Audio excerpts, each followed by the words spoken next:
नमस्कार दोस्तों, पहलवान गुरुदीन ग्रुप ऑफ कॉलेज के यूट्यूब चैनल पर आपका हार्दिक स्वागत है। मैं विभा ताम्र का राजनीति विज्ञान की प्रवक्ता। यदि आपने अभी तक हमारा चैनल सब्सक्राइब ना किया हो दोस्तों, तो प्लीज़ सब्सक्राइब, शेयर, लाइक ज़रूर करें और बेल आइकन बटन दबाना ना भूलें, जिससे हमारी सारी नोटिफिकेशन आपके पास सबसे पहले पहुँचे। आइए दोस्तों, आज हम पढ़ाते हैं लोकतंत्र के दोष। लोकतंत्र में क्या दोष हैं?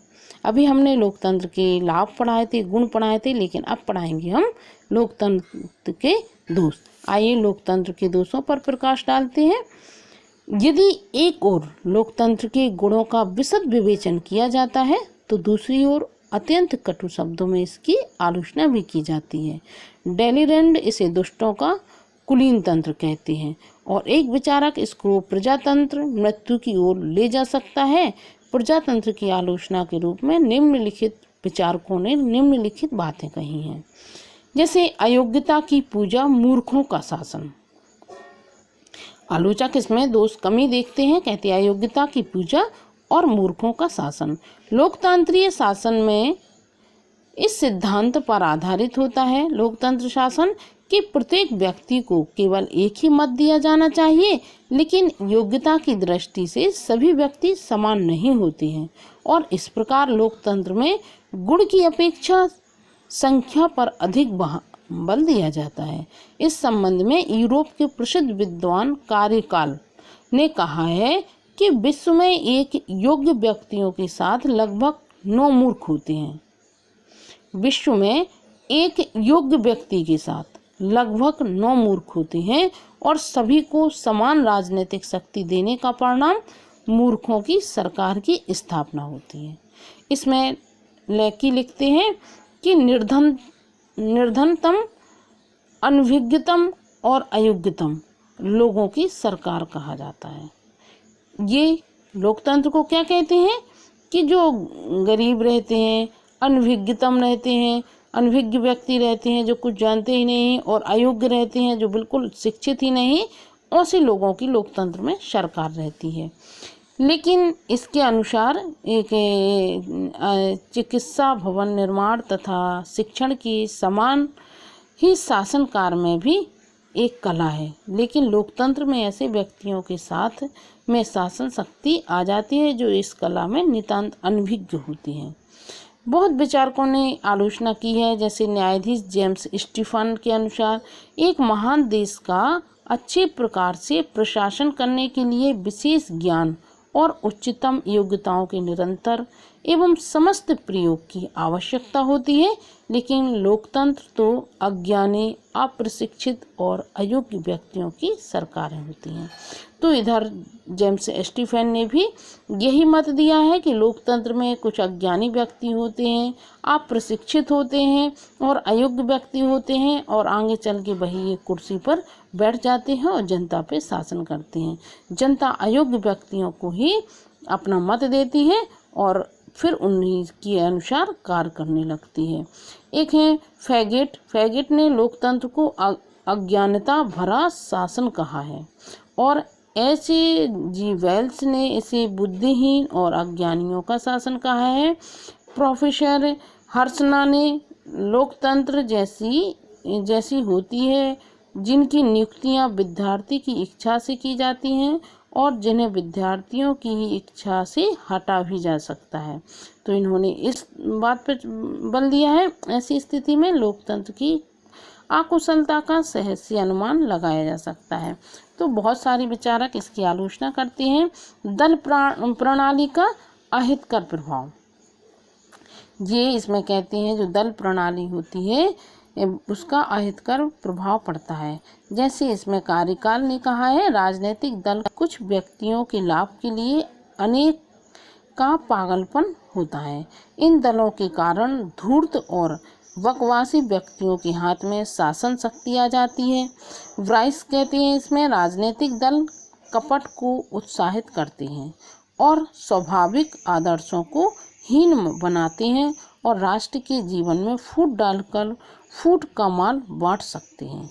तो इस तरह जो दोष बताया है लोकतंत्र में, तो व्यक्तियों ने बड़ा ही कठिन बातें कहकर लोकतंत्र को दोषी बताया है। जैसे वर्तमान समय में प्रतिनिधित्वात्मक प्रजातंत्र के संचालन के लिए राजनीतिक दल एक अनिवार्य आवश्यकता होती है, क्योंकि राजनीतिक दलों की आवश्यकता होती है प्रजातंत्र शासन में, और कई राजनीतिक दल बन भी जाते हैं, किंतु ये राजनीतिक दल अपने व्यवहार से लोकतंत्र को भ्रष्ट कर देते हैं।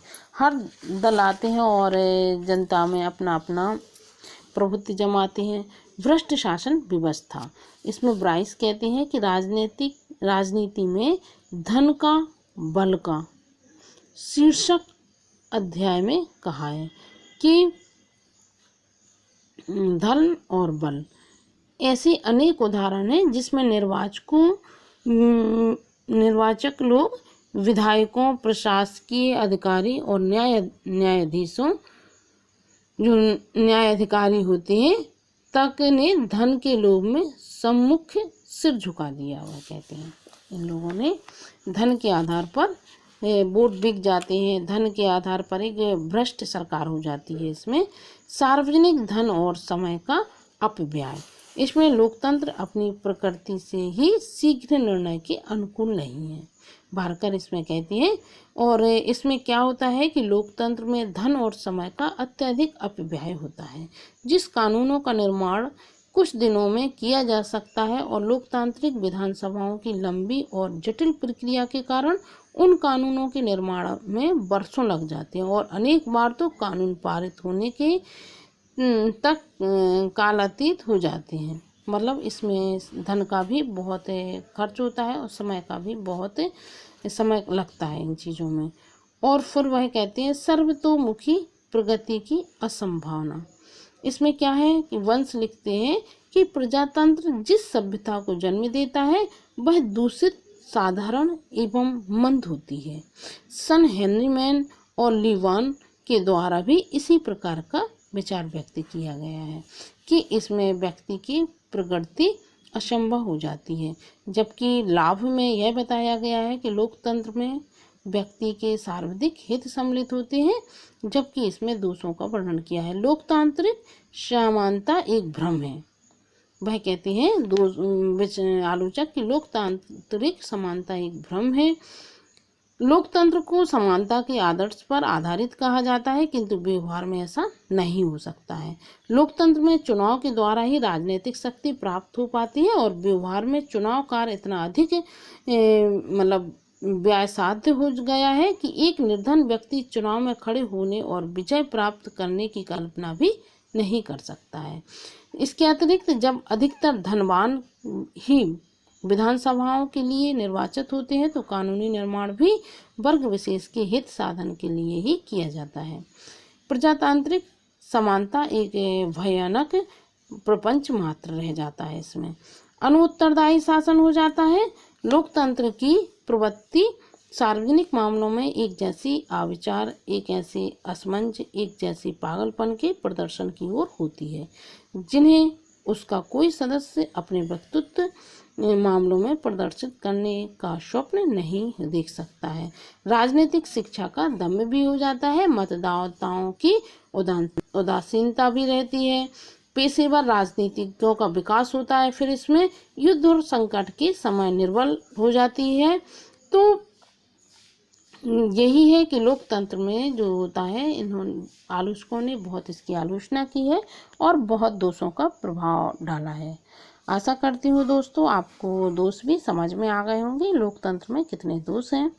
धन्यवाद।